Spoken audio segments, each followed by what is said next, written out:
Keneni Jesu. Tata bụ ụka nke anọ n'oge ncheta ahụhụ Kristi. Afọ nke abụọ n'arọ ụka. Igbo Catholic Community ji obi aṅụrị ekene ezinụlọ anyị niile na ndị ọbịa niile nọ n'ime ụlọ ụka anụnwa tata na ndị niile nọ ebe dị iche iche n'akụkụ ụwa niile anyị na ha ga-achụ aja Mass tata. Na aja nke Mass tata, ezinụlọ Osi na Stella Ofondo na-enye Chineke ekene n'ụzọ pụrụ iche maka ngọzi ihe mkpu akwa nke ha tinyere Chineke wee n'onu ha wee na-ayọkwa ka Chineke si etu a na-agọzi ha na-echekwaba ha. Chọọkụ na ngọzi Akụbụilo na ezinụlọ ya na-ayọ Chineke na-agba nkwụ nke a ga-agba n'isi ụmụ ha, nwa ha nwanyị Chidera Akụbụilo na di ya Ndụka Ụnaka nke ya agba n'izu ụka anụnwa na Satọde. Ọ gaa ọfụma wee na-ekene Chineke. Ndị prayer line, St. Eugene prayer line na-ayọ maka udo, ịhụnanya n'ebe ndị otu ha niile nọ. Ndị niile na-enwe nsogbu alụmdi na nwunye, ka Chineke wetara ha ịdịkọ n'otu na-ebikwa n'udo. Ezinụlọ amụchie na-ayọ ka Chineke biko ka ọ n'elu anya n'isi nwa ha Ezira Omole, wee na-ekene ya maka ngọzi ya na amara ya. Ka Ezira Omole n'oge adịghị anya ka ọ kwụrụ n'oji okwu na-abịa kwụrụ chim wee na-agagharị. Ada ọnwụ ga-eme na-enye Chineke ekele maka ka o si wee mee akwụkwọ nke ya dere were gaa ọfụma, wee na-ayọkwa ka ịhụnanya na ngọzi Chineke ya n'etiti anyị niile, ọkachasị ụmụ anyị, ka ha wee nwee ike ị na-asụ asụsụ Igbo. Polycarp na Josephine ihe si aba na-enye Chineke ekene ka ọgwụgwa nke Mary Joan Dibia were gaa ka o si wee gaa ọfụma, wee na-ayọkwa maka mkpụrụ obi ihe si aba na Izu Nwanne na ezinụlọ ndị a niile ka mkpụrụ obi ha siri ike na ndokwa. Rosalie na Amụchie na-enye Chineke ekene maka ebere ya na amara ya na ịhụnanya ya n'isi ezinụlọ Amụchie, ọkachasị ka esi were kwa brother-in-law ya Prọfesọ Amụchie n'ihe ga ọfụma, wee na-ekenekwa Chineke n'ụzọ pụrụ iche ka nwanne ya nwoke Anthony Anya Ogeri coronation ceremony mmemme nke o ji wee bụrụ eze ha were gaa ọfụma, wee na-ekenekwa Chineke maka happy birthday nke ya nwa na onwe ya, wee na-ayọkwa ihe ndị ọzọ niile na mkpụrụ obi ka Chineke mezuoro ya. Sọlọ ga-amaka na-asị happy birthday, wee na-ayọkwa ngọzi Chineke amara ya n'isi Kelechi Udeze, Kelechi Kejiọfọ na Kristi bụ Okorochi, ka Chineke gọzie ha. Ịma na ndụ na ike bodo na-enye Chineke ekene n'isi Sylvester na Antoni Okonkwo ndị nke mere mmemme ọgụ arọ na ofu ha ji wee bụrụ di na nwunye. Bena Uche na ezinụlọ ya na-enye Chineke ekele n'isi ezinụlọ ha niile, na-ayọkwa ebere Chineke, ngọzi ya na amara ya, nchekwaba ya, ọkachasị n'isi nwa ya nwoke Eric Uche, ka Chineke na-agbaziri ya na-edu ya.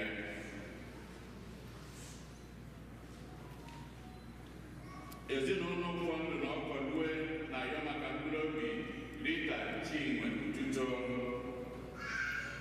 Keti Okoye na-ayọ maka mkpụrụ obi nwanne ya nwoke Edwin Nnanyelugo Ibe. Uju Ọmasanya na ezinụlọ ya na-ayọ maka mkpụrụ obi di ya George Ọmasanya. Philomena Chinyere Ọkpara na-ayọ maka mkpụrụ obi akụnne ya Edwin Ọkpagụgo. Sister Perpetua Ada Ezekwe na-ayọ maka mkpụrụ obi nwanne ya nwanyị Maria Ezekwe. Teresa Ọmụkeme na-ayọ maka mkpụrụ obi Cyril Okoye. Mbero na Nwaka Ego Mmeje na-ayọ maka mkpụrụ obi Veronica Nkiruka Udoji. Victor Ezibe na ezinụlọ ya na-ayọ maka mkpụrụ obi Rita Chinwe Ututo ni Okeke. Ezinụlọ Mark na-ayọ maka mkpụrụ obi Stella Ngumoha. Benuche na ezinụlọ na-ayọ maka mkpụrụ obi Celsius na Felicia Uche. Ka mkpụrụ obi ndị a niile nwụrụ anwụ anyị kpọpụtalụ, ka mkpụrụ obi ndị niile kwenụ gara aga. Onye isi nchụaja na aja nke maazị anyị tata bụ ụkọchukwu Peter Amadi. Kịta ka anyị were aṅụrị na okwukwe tiekọta ọnụ na okwukwe.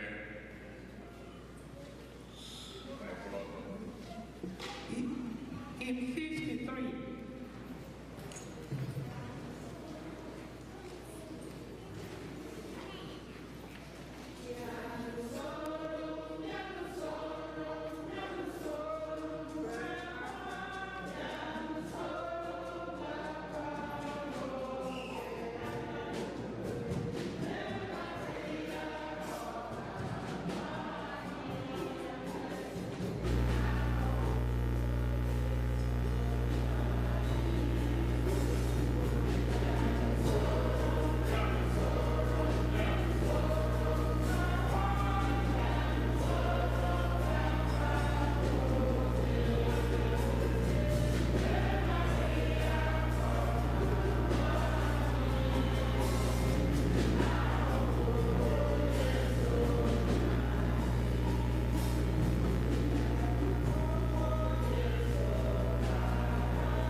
Archdiocese of Owerri.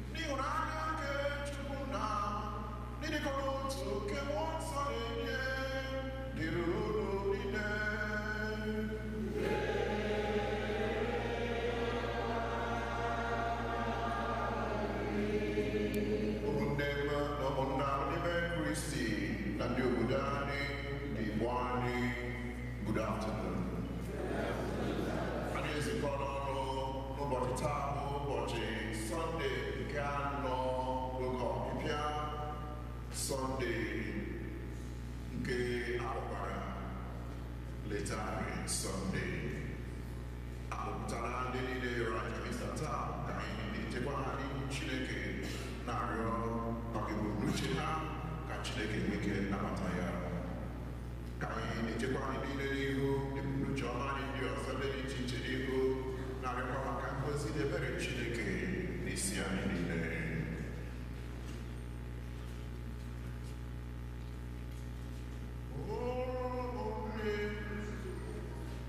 Ka anyị kwado ụmụ anyị nke ọma maka nkwekwe nke Eucharistia ya site n'ịkwupụta njọ anyị.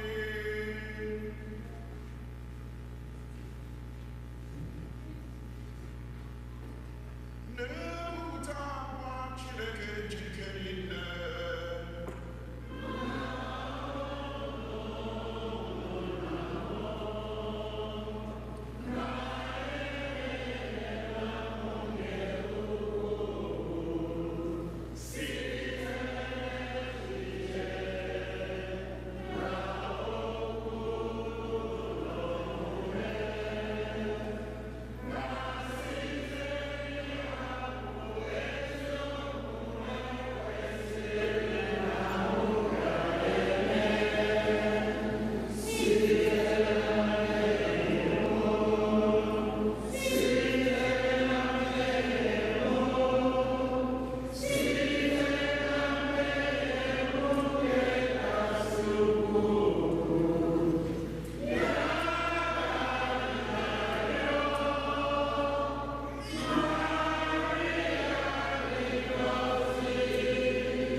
Chineke onye ebere, i sitere n'okwu ọnụ gị bụ nwa gị were ụzọ dị ịhụnanya mee ka gị n'ụwa dị na mma ọzọ. Anyị na-arịọ gị mee ka anyị bụ ndị otu Kristi were ịhụnanya na-ekpo ọkụ n'okwukwe dị ndụ na-akwadosi ike maka ebube nke a na-abịanụ site na gị nwere anyị Jesu Kristi nwa gị onye gị na ya dị ndụ n'aha Chineke dịkọrọ otu nke mmụọ nsọ Chukwu site n'ụwa tụkwa niile.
mere njọ kwuru njọ, mekwasị n'elu mmehie ha niile, bịakwa na-eme arụ niile nke ụmụ mba dị iche, na-emerụkwa ụlọ nsọ nke Onyenwe anyị doro nsọ na Jerusalem. Onyenwe anyị Chineke nke nna nna anyị buru ụzọ si n'ọnụ ndị ozi ya dị iche iche na-ezigara ha ozi na-akwụsịghị akwụsị, n'ihi na ọ chọrọ ịzọpụta ndị nke ya n'ụlọ nsọ ya.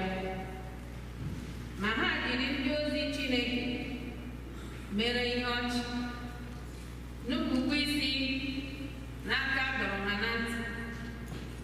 Ha jiri ndị amụma ya mere ihe ọchị, wee ruo mgbe igwe nke Onyenwe anyị lara elu karịa n'ebe ndị nke ya nọ, nke na o kwekwaghị ogbugbo.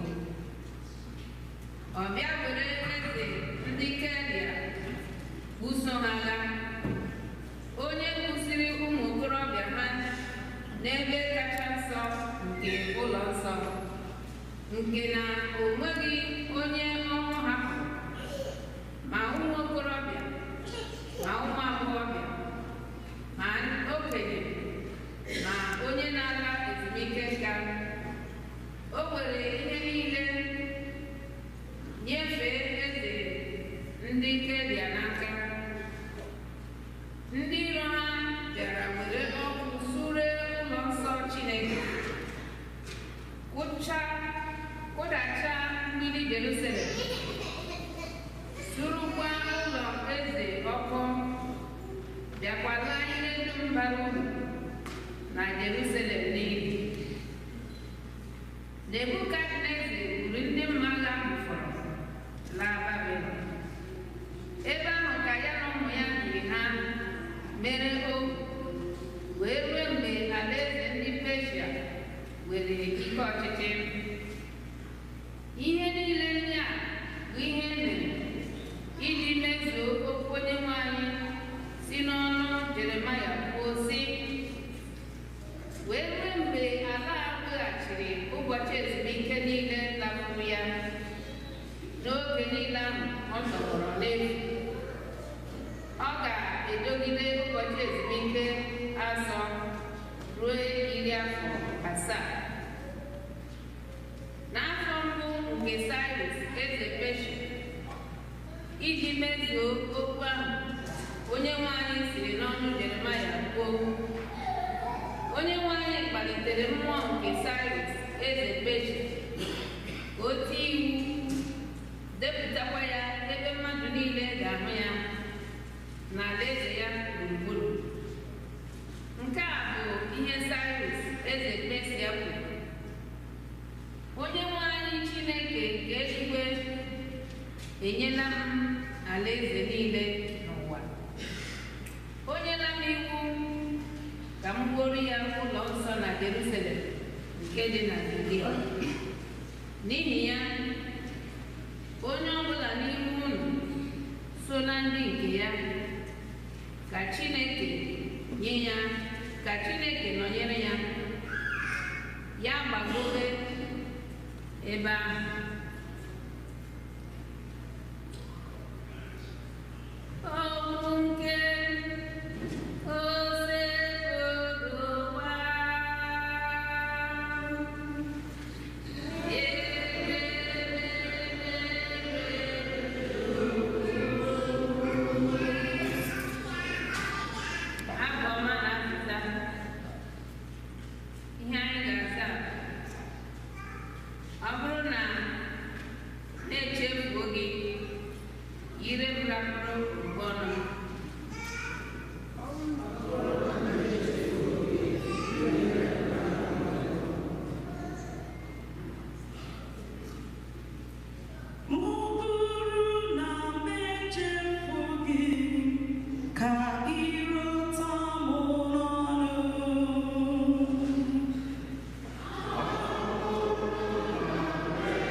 n'alaka osisi toro n'ala ka anyị kụkwasara ụba akwara anyị.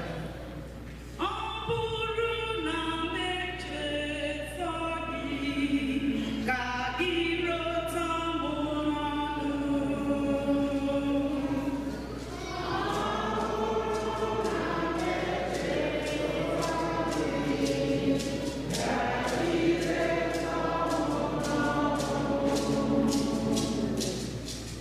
N'ebe ahụ ka ndị dọtara anyị n'agha gwara anyị ka anyị bụọrọ ha abụ. Ndị na-emegbu anyị gwara anyị ṅụbanụ ọṅụ, bịakwasị bụọrọ anyị abụ Zayọn. ka ire ụtọ m n'ọnụ. Ọ bụrụ na m echeta gị ka ire ụtọ Ma olee otu anyị ga-esi bụọ abụ Onyenwe anyị n'ala mba ọzọ? Jerusalem, ọ bụrụ na m echefuo gị ka aka mmiri m kpọnwụọ. ka ire ụtọ m n'ọnụ.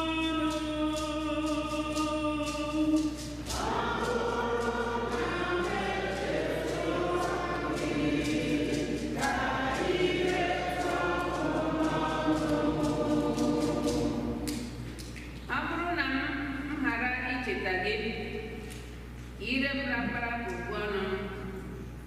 Ma ọ bụrụ na ejighị m Jerusalem mere isi aṅụrị m, ka ire ụtọ m n'ọnụ.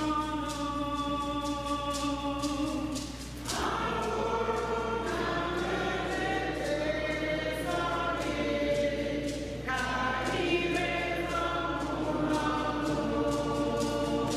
Ọsịsa na echeta gị ka ire ụtọ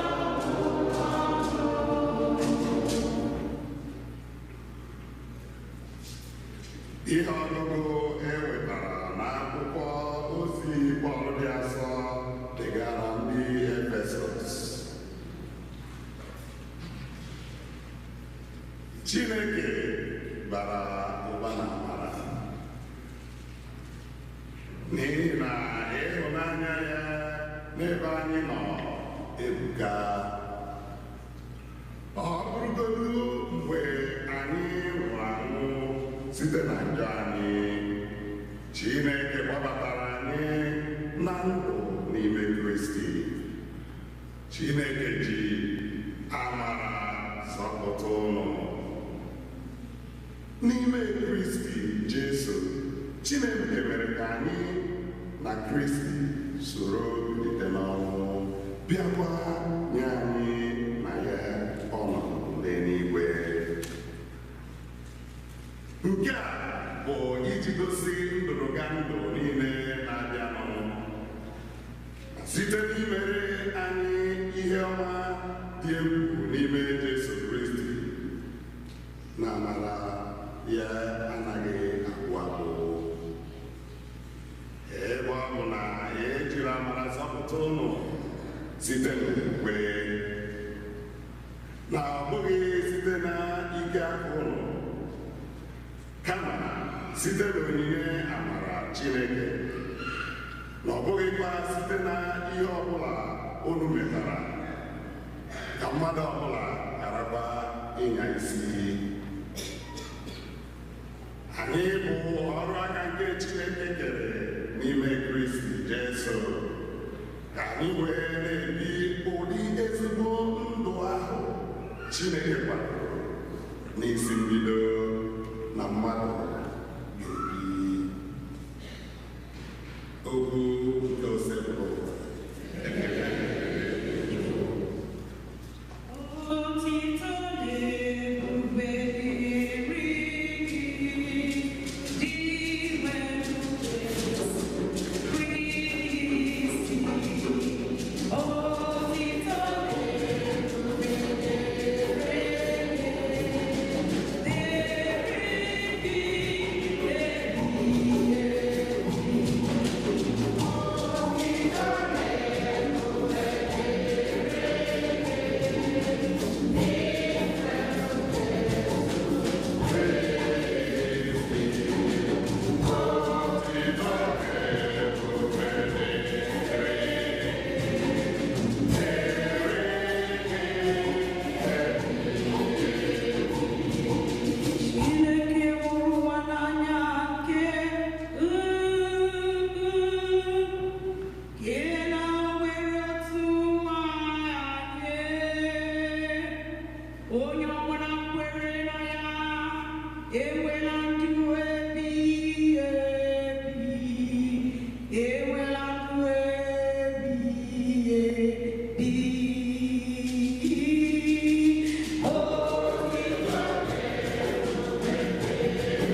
si n'ozi ọma dị nsọ nke Jọn dere.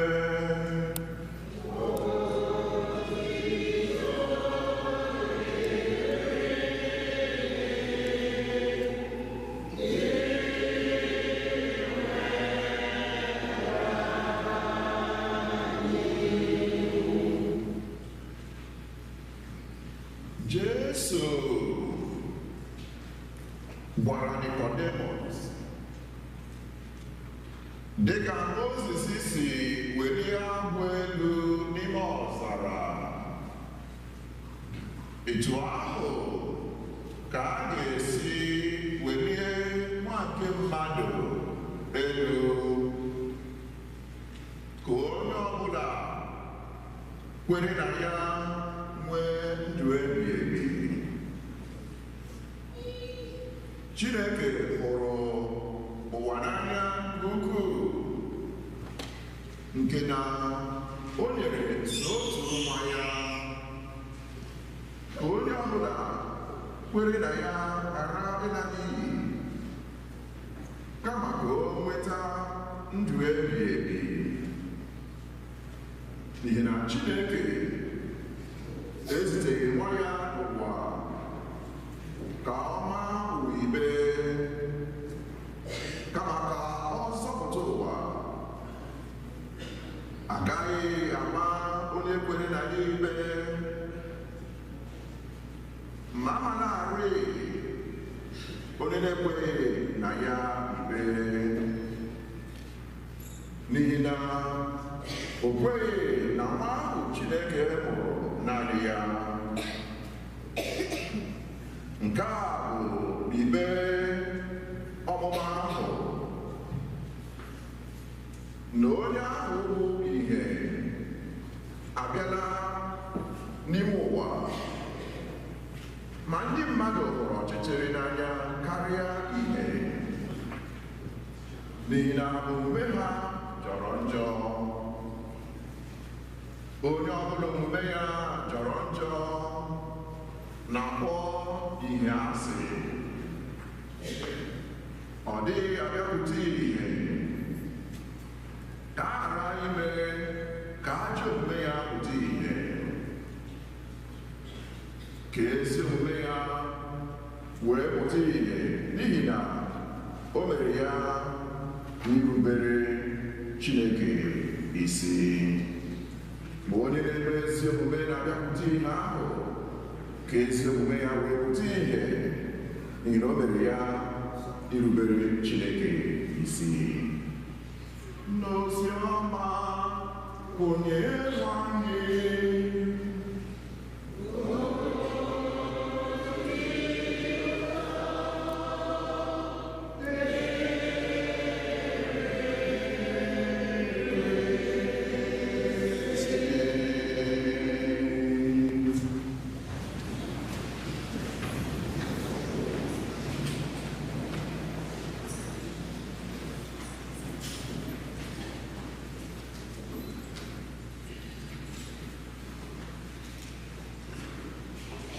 na pastor anyị bụ very reverend Father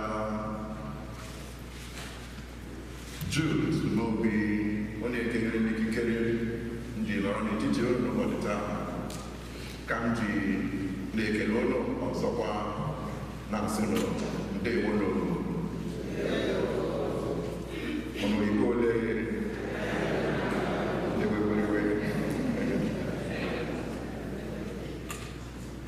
mana onye Igbo mgbe ọrụ ọhụrụ ya sị ịbọọla chi.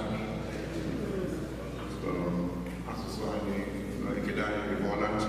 So onye wepụrụ iwe chi na abọọla chi. Ọ bụ eziokwu na enwere ike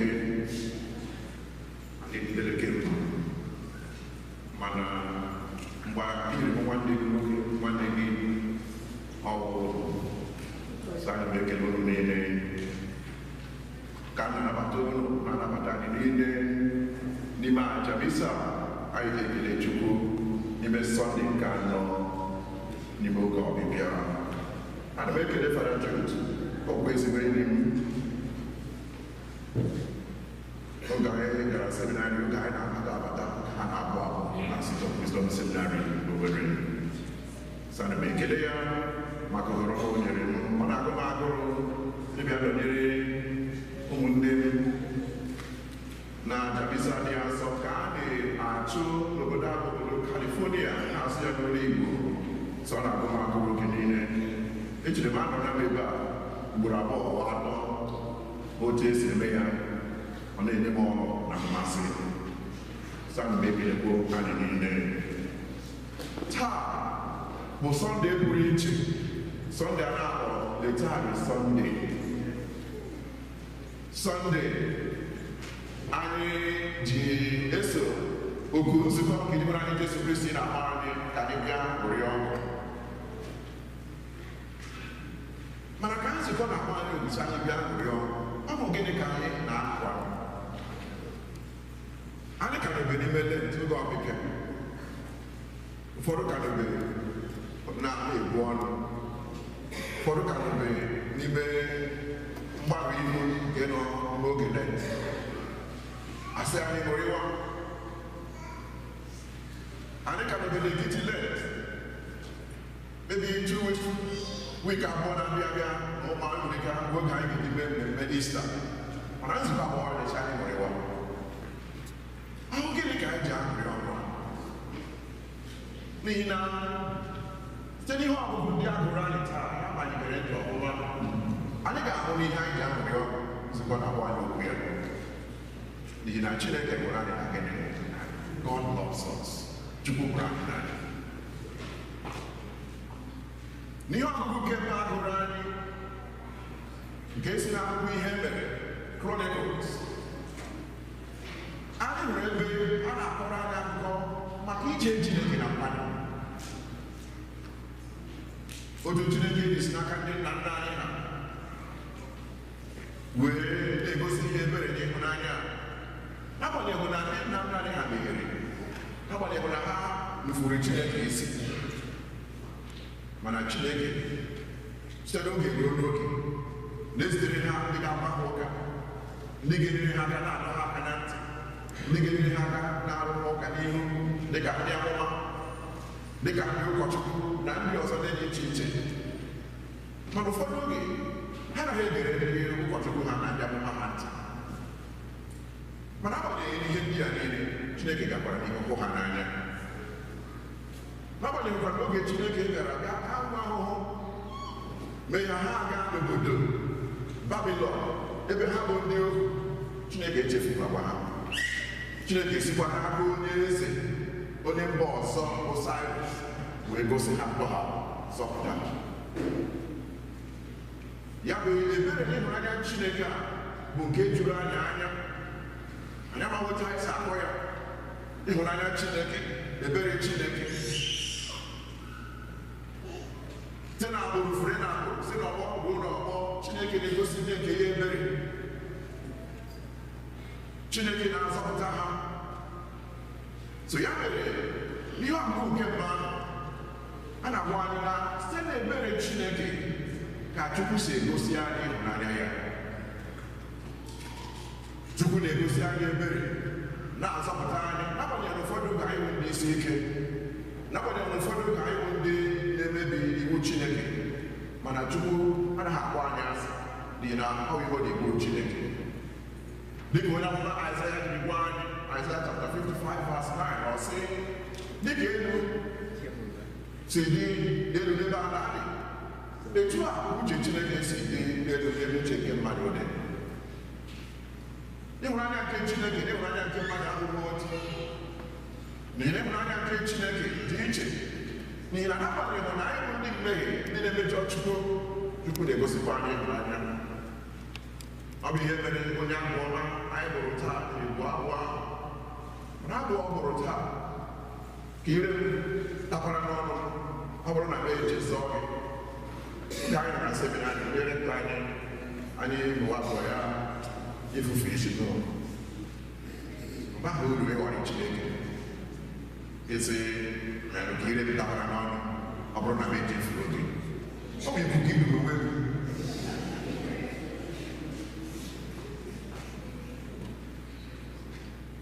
N'oge niile anyị na-ekwu ihe ndị anyị kpụcha akara ka anyị si ga-akwụ ya fụrụ ebe a na-ebido mmeghe mmejọ Chineke, nufuru Chineke isi, chezọọ Chineke, mewe ihe ndị ọzọ.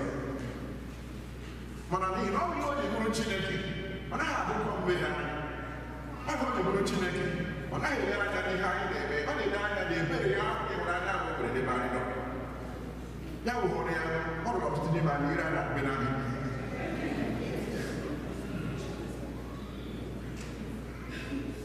That's the love of God. That's the mercy of God.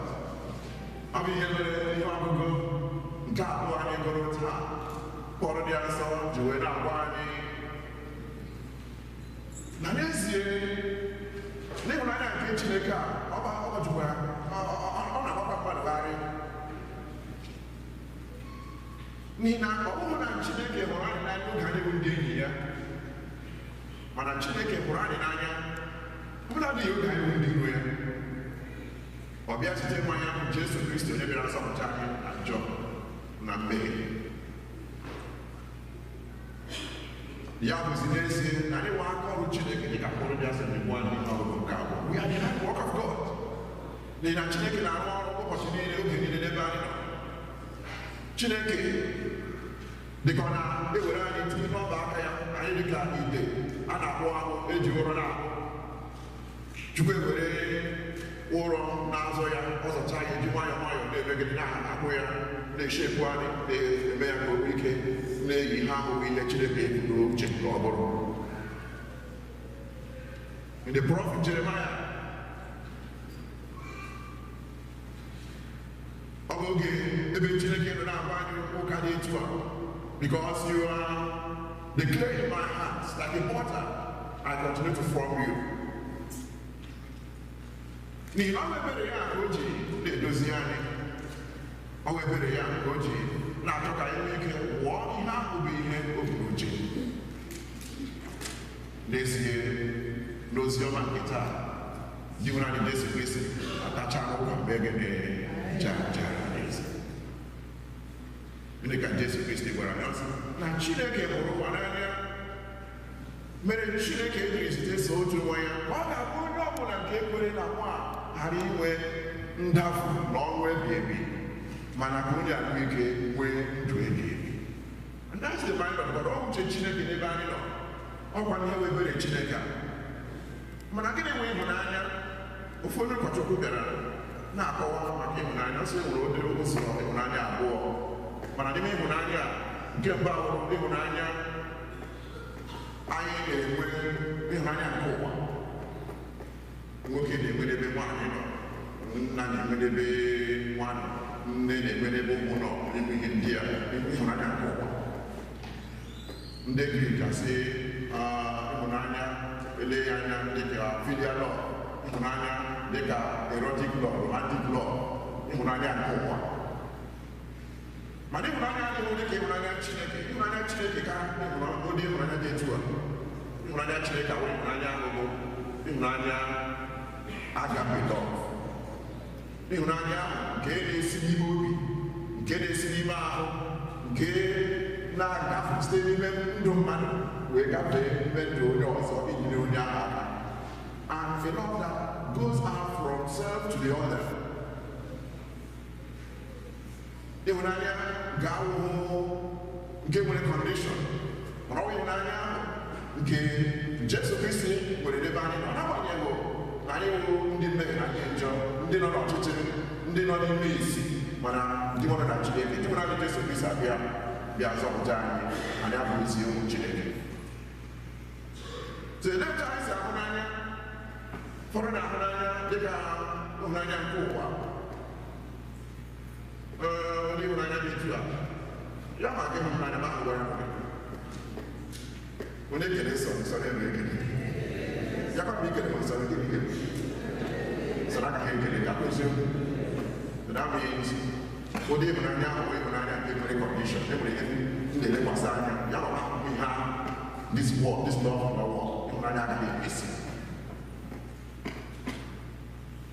Tụmadị ịhụnanya Chineke bụ ịhụnanya ahụ nke n'agbanyeghị na anyị kpọrọ Chineke asị, n'agbanyeghị na anyị na-emegide Chineke, mana mana Chineke asịkwa n'ezie achọkwa dị mma ha. So n'ụbọchị taa ka anyị gbakọrọ ọnụ dịka ụmụ Chineke ka a na-agwa anyị maka ịhụnanya Chineke a bụ ịhụnanya nke na-eweta aṅụrị ejisi anyị ṅụrịwọ rejoice ṅụrịwọ ọnụ n'ihi na Chineke hụrụ unu n'anya. Kedu ka anyị si akụkọ ụdị ịhụnanya Chineke nwere n'ebe anyị nọ? Kedu ka anyị si na-agba mbọ ka anyị nwee ike yie Chineke n'ime mmụọ na eziokwu site n'ịmalite n'ime ezinụlọ anyị dị iche iche, site n'ịmalite n'ebe ndị dị iche iche anyị na-arụ ọrụ, site n'ịmalite n'ọgbakọ anyị dị iche iche, site n'ịgbakwa mbọ n'ebe ụmụnne anyị nọ. Ọ bụ eziokwu n'ụdị obodo anyị bụ Naijiria esighị ike ebe ahụ. Onye ọbụla ịkpọrọ na fon data ya agụrụ eziokwu. Oge anyị ga-egosi ihe ụdị ịhụnanya dịbụ na Jesu Kristi na-akọrọ anyị n'ụbọchị taa. Ọ bụ oge anyị ga-asị akpọzila ụfọdụ oge ụfọdụ asilensịra dia fon because dia brothers nne ha na ụmụnne ha na-akpọ. Mana n'oge a oge anyị ga-egosi ihe ịhụnanya nke na-enyere mmadụ ibe anyị aka ya enwe ike mara n'ezie na Chukwu hụrụ ịhụnanya. So ka anyị na-eme ebere n'ụbọchị taa ndị hụrụ n'anya ka anyị na-arịọ amara Chukwu ka o nwee ike bara anyị ụba, ka anyị na-arịọ ka anyị na-eme mmemme Lent, anyị na-eme ọbịbịa, anyị na-eme ngagharị nke obe Stations of the Cross, anyị na-enye onyinye afọ ọma ndị dị iche iche, anyị na-aga n'ihu were ihe ọma ndị Chineke ji chọọ anyị mma were na-efe ya. Ka ihe ndị a bụrụ ihe ga-enyere anyị aka ka anyị nwee ike malite igosi ezi ịhụnanya nke Chineke a. Mmadụ nwere ike bụrụ onye dugo ọnụ nchịlaboga anyị na seminarị let me share this experience. Ofu classmate anyị actually ebe ga-fast n'oge ahụ, ọ ga-fast in the morning or sorry in the afternoon, mana abịa n'abalị nke ahụ o rụzuru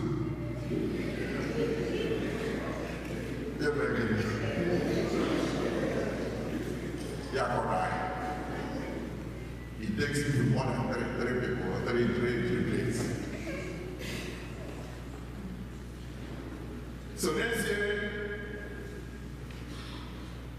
anyị na-ebu ọrụ ibu ọrụ ahụ ibu ya nsọchewe ka ọ na-ahụ mgbo ya na-echere mma ọzọ nke ahụ buru ebu mebeghị na I recover it from another time. It is to ibu ọrụ ahụ n'ime mmụọ na n'eziokwu ibu ya mara n'ezie ọ bụghị iji na-achọ maka ịdị mma nke onwe gị, ọ bụghị iji na-achọ maka ebere Chineke, ọ bụ iji na-achọ maka ịnye onwe gị aka ka ị nwee ike rite n'ụzọ pụrụ iche ibere Chineke n'ụzọ ziri ezi mana n'ime mmụọ na n'eziokwu. So ka anyị na-arịọ ebere na amara Chineke ka Chukwu nwee ike gbaa anyị ume nye anyị nkasi obi, ka mmemme ekele ntị anyị nwee ike bụrụ ihe ga-enyere anyị aka, ka anyị hụ Chukwu anyị n'anya, ka anyị hụ mmadụ ibe anyị n'anya, ka anyị jide ndị Chineke chọọ anyị mma wee nwee ike chọwa ụzọ nke alaeze Chukwu n'ụzọ ziri ezi. Nke a wetara anyị site na Kristi Onyenwe anyị.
na-atụkwasị obi n'ebe ị nọ na-ejupụtara anyị ha site na Kristi Onyenwe anyị.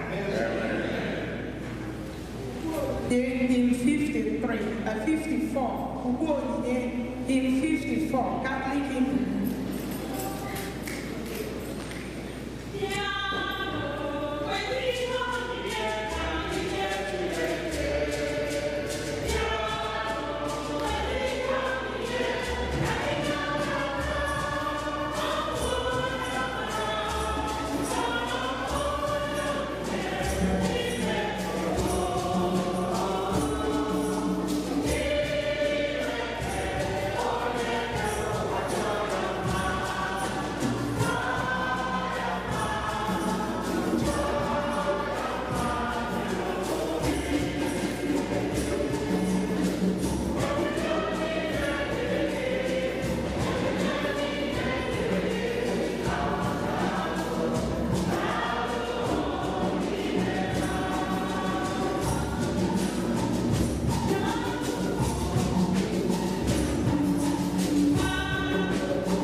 chi. Aṅụrị ebutere gị onyinye ndị a bụ ihe iji agwọ anyị ọrịa na-eju. Biko, anyị ji umeala arịọ, mee ka anyị jiri okwukwe dị ndụ na-esekpuru gị, bịakwa na-efe gị n'ụzọ kwesịrị ekwesị maka nzọpụta nke ụwa. Anyị na-arịọ gị ihe ndị a site na Kristi onye nwe anyị. Onye nwe anyị nọnyere ndụ.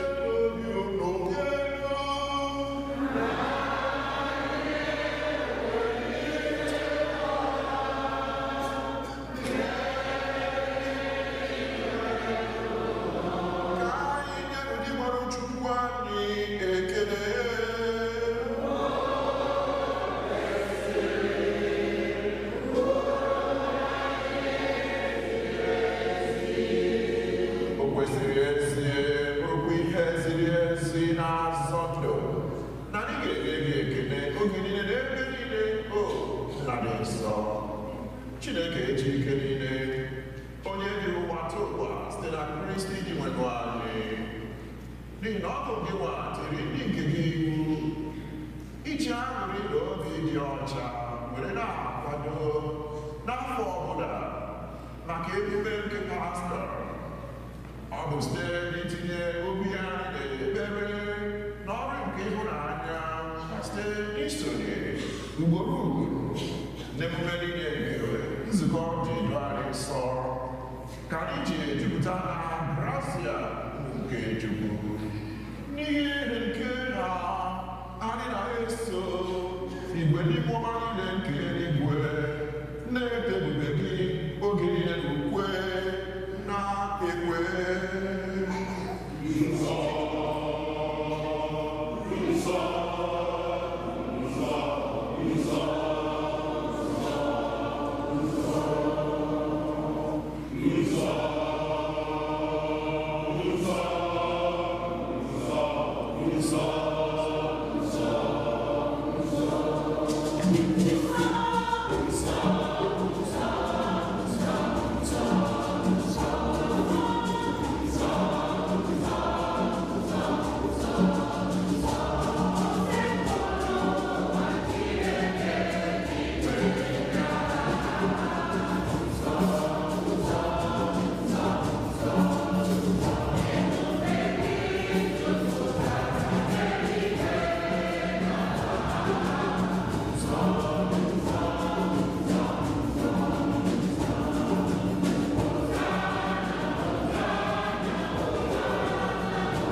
onye bịara tupu eduru ya n'ọnwụ nke o jiri aka ya wee nara were achịcha nye gị ekele n'otito ya gwa ya n'ihu ụmụazụ ya sị nara nke ya rienụ ya unu niile ka abụ ahụ nke a ga-eduru nye maka unu.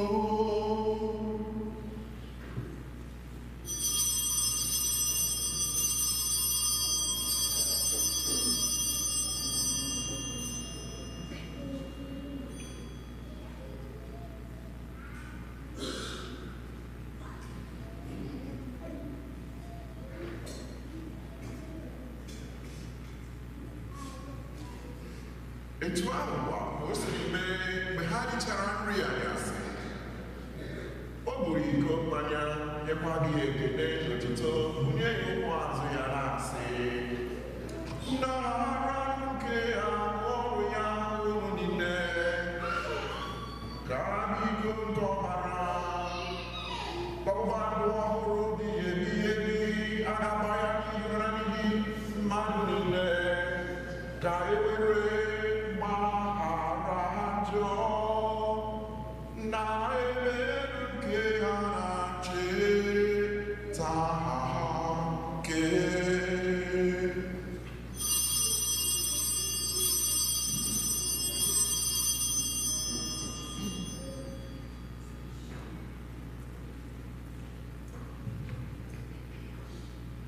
ihe omimi nke okwukwe anyị na-eme ugbu a, anyị na-ebu ụzọ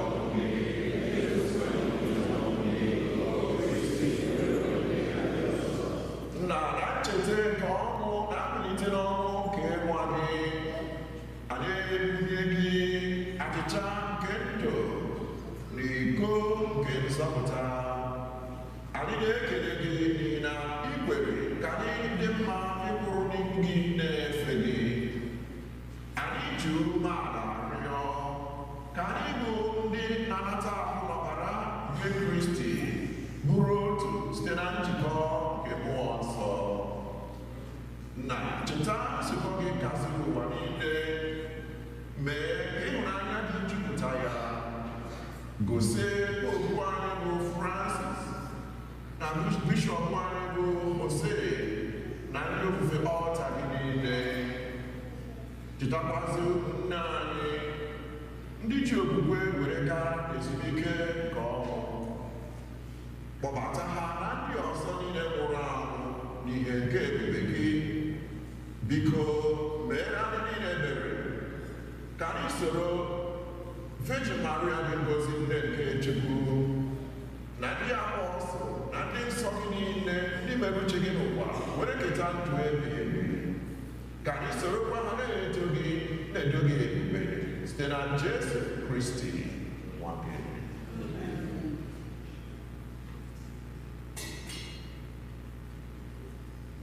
Ihe niile kere eke na-eso ya bụ Kristi, na-esikwa n'ime ya n'aka ya, n'ịdịkọ n'otu nke Mmụọ Nsọ, na-enye gị bụ Chukwu na ji ike niile, nsọpụrụ n'otito niile, site n'ụwa tuo ụwa niile.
ebere gị ga-azọpụta anyị na njọ oge niile, anyị ewere mara nsogbu niile, were nchekwube dị nsọ na-atụ anya maka mbịaghachi onye nzọpụta anyị Jesu Kristi.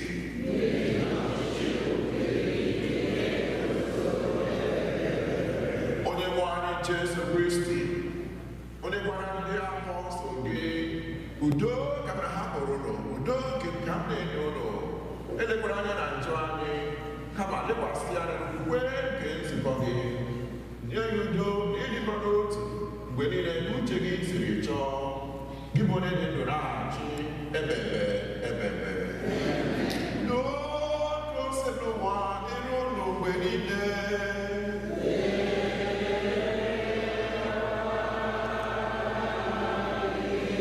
Nyerịtanụ ibu ụlọ ekele n'udo.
One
biko were ebube nke amara gị bunye ihe n'ime obi anyị, mee ka obi anyị jupụta n'ihe nke oziọma gị, ka anyị na-eme ihe na-amasị ebube eze gị mgbe niile, bịakwa nwee ezigbo ịhụnanya n'ebe ị nọ. Anyị na-arụ ihe ndị a site na Kristi onye nwe anyị.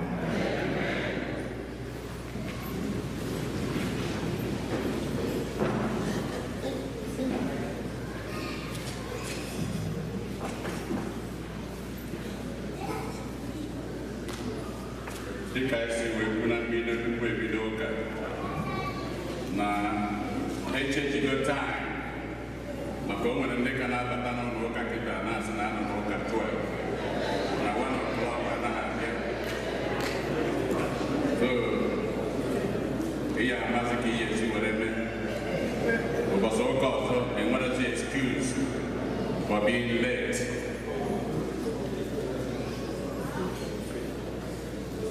Ka anyị letakwa anyị ka nọ n'oge Lent, oge ebumọnụ, oge nsọ anụ, oge ọdụ ebere, oge Fraịde ọbụla na Lent anyị na-enwe Stations of the Cross ebe a na 7 p.m.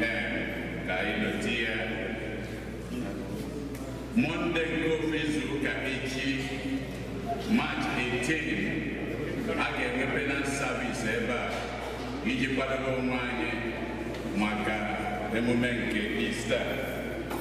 Ọ ga-abụ March 18 7 p.m. Anyị ohere a wee na-ekelekwa ndị niile gbara mbọ were bịa retreat our community nke emere ụnyaahụ. Ndị niile bịara ya ọnụ ya afụ na ọ bụ eziokwu akpara maka ezinụlọ, mana nke ara ahụ ọ dị ka ọ ya kacha. Onweghị onye nwere ihe o wetara na ya o ji wee na. Ndị bịakwa na anyị na-ekele ụnụ bụ ọ bara uru etu isi wee lekọta ụmụaka anyị anya, ọkachasị ndị akpara nkata ha mmụọ nye ụnyaahụ, ndị nke nọ high school, ndị nke nọ university, ndị nke bụ ha rubeghị oge ahụ ọ dịzie ka nwere ihe a na nne na nna na-azọ mana ọ bụ aghọtaghị. Ndị bịara ya ụnyaahụ ọ baka uru. Onwe ya bụrụ na gị abịaghị juke na ajụjụ, ọ ga-akọwa aghọta ọdagbue.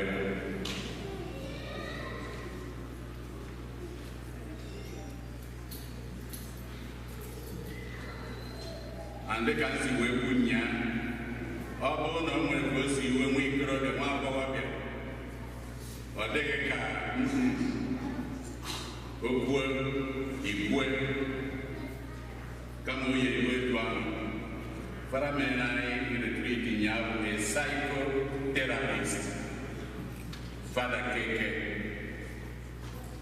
kpọkenie jukere ya ajụjụ ka o nwee ike ịgbaziri etu ya esi were kwu, etu ya esi were sa. Ọsọrọ m uwe nka mana ebe ụkọchukwu anya ihe anyị nwere ọ daghị n'ụkwụ ka anyị na-eme ka use of that.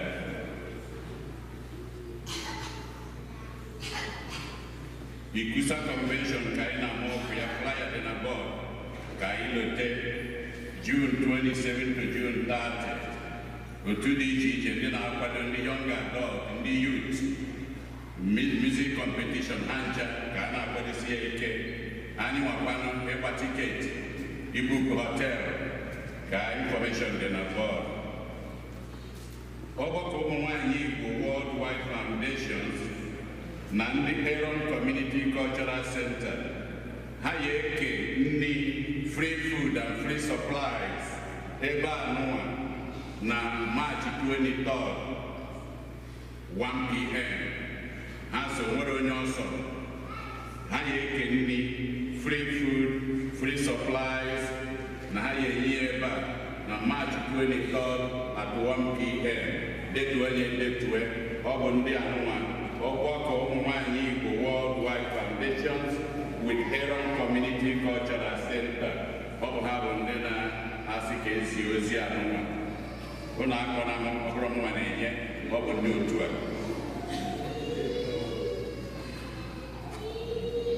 Ezinụlọ Stella osi ụfọdụ na oge obi ọkọlue zibiko na a na-ebunye nnukwu nkata ekene n'isi ndị niile anyị niile n'ụzọ ahụ n'ụzọ anyị si wee beruru ha akwa wee nọnyere ha oge ugbu a mama ha ma mother-in-law ha rapụ na ha na-ekene unu niile nke ka nke ka esiri bịa ebe a nụwa na ụbọchị Fraịde wee kwanyere ya ugwu n'etiti anyị na a na-ekene unu karịa. N'oge gara aga na mbido n'arọ gara aga anyị na-ekwu okwu pilgrimage, ịga pilgrimage to Israel. Anyị fụrụ ka o si wee dị Gaza, Israel na ebe ahụ niile ewere nyechiga ndị niile kwetere ndenye na ha ya eje nyechiga ha ego ha, mana ọ ka na-anụ ụfọdụ ọtụtụ anyị ọkụ n'obi na anyị ejelego ewere na-akwadozi ọbụrụzi Israel kama ebe ọ ga-abụzi Rome, Fatima na Lod, fly ya dị na bọọdụ n'ọnwa Septemba ije na bọọdụ and ndị ụmụ nwanyị ndị nne ndị nna etiekwere ya na WhatsApp ọnụnwa ndị niile chọrọ ọnwụgo ndị kọmitiri onwe ha ndị chọkwanụ chọrọ ịma maka ya chọrọ ikwu ihe ọbụla gbasara ya flyer dị na bọọdụ. Emeka Anakwenzo na ya nyakwụrụ ọtọ unu n'anya. Emeka Anakwenzo ndị nọ n'iru ebụrụ onye ịgbapụrụ mba ma mụ ya Aṅụle Anakwenzo onye nke bibu na Gramesi ebe anụnwa were ebe anụnwa mere parish na-enyekwa aka ebe a mgbe Parawash bụ ya. Mgbe anyị na-abido na St. Cecilia ọsọ anyị na-abịa ụka ebe ahụ bifo osi ebe a were nala eme once in a while ọbịakwụ ma mụ ya arapụ n'izu ụka nwa gburu akwụ na Naịjirịa. Ọ bụ mama nyanwa Emeka Anakwenzo. Anyị marụ ka anyị si eme nwụkwara ụmụ nwanne ya ndị nọbụrụ ebe a ndị nke m to Texas, so anyị marụ ka anyị si eme onye ọbụla onye nke ya rapụ ka anyị wee gwarụ ịkpọ etu ahụ n'ụzọ ahụ n'ụzọ anyị si eleta onye nke anyị. Daalụ.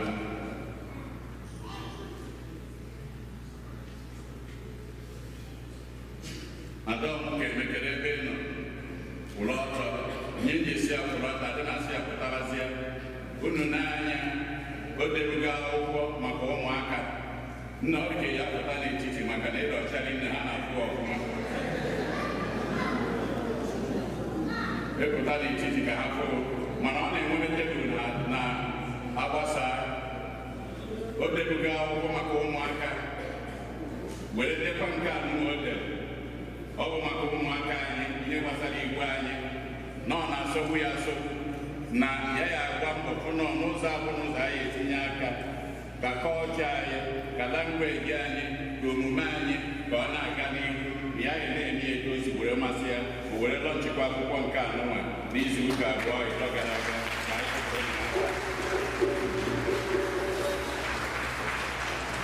ndị chọrọ ya ekweghị ya ijebere na tebụl agbasa ụka ka edu n'akwụkwọ ka ịfụ ka ọ dị ọ bụ sọ mma. Daalụ.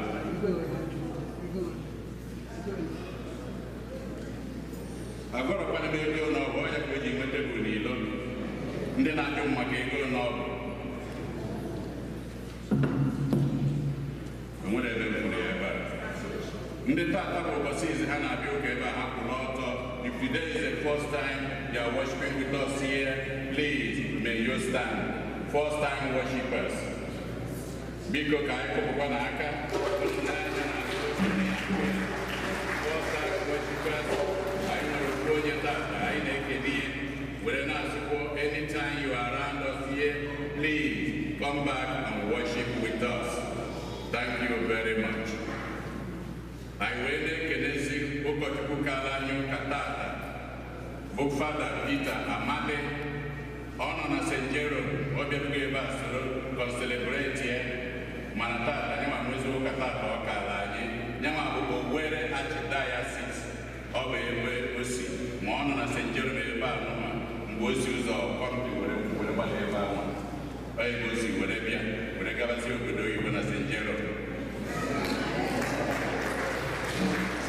Anyị na-ekele ka anyị kpọrọ onye aka. Daalụ.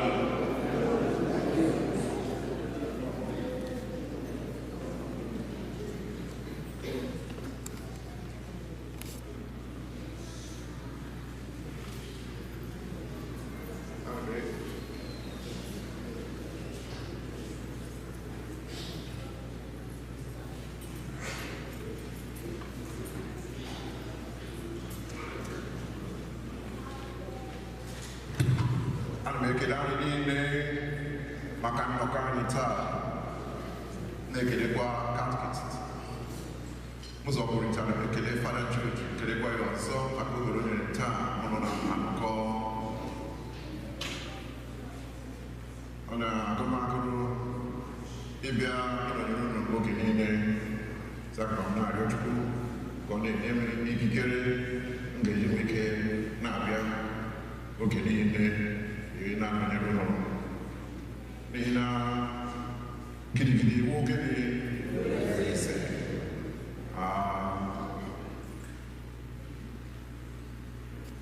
onye chiri all the way from Nigeria gbaa many kilometers away bata in a foreign land. So ebe ọ na-ehụrụ nne gị ụmụnna gị ebe ahụ obi ọma ga na-akpa gị ike na-abịa na so ọ ihe mega so oge ọbụla bịara nga ọ na-eme ka ji agwụra m ụta na-esi be ha n'ụlọ. So it gives me the sense of home na ezi n'agbanyeghị na I'm very far from home, bịara resource home afọ home. So ekele ka m na-ekele ụlọ ka Chukwu gozie anyị niile site na Kristi onye nwe anyị. Ana m ekele ndị kwaya ndị kwere anyị mmechi abụrụ na azụ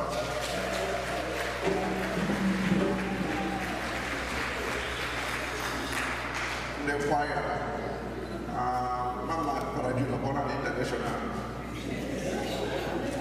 So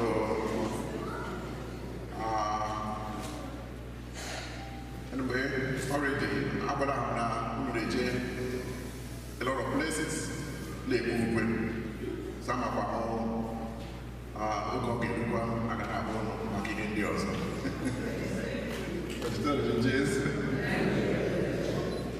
So n'ikpeazụ ka m na-ekelekwa ndị ọzọ si ndị altar servants na ndị Eucharistic ministers ndị nyere aka n'ụbọchị taa nke ndị nwere ndị Jesu Kristi ya niile ka mbọ ha na-agba n'ofufe ha na-efe Chukwu ebe a gaa n'ihu na-akwalite ebe a St. Eugene's bụ parish ndị Igbo nwere the major concentration of the Igbo persons nọ in California. Even in US, the number of Catholics, concentrated Catholics of Igbo extraction become. Yeah. So, so you remember how ihe a na-eji Chineke ekele. You're not doing it for yourself, but you're also doing it for your children, for posterity coming. So ka anyị eme ya, ka anyị na-ekpe ekpere ka ndị ọzọ kachakwa ndị ọ na-atụ azụ ka mmụọ Chukwu ike kwalite ha ka ike sonye maka ọrụ a na-arụ ebe a site na Kristi onye nwe anyị.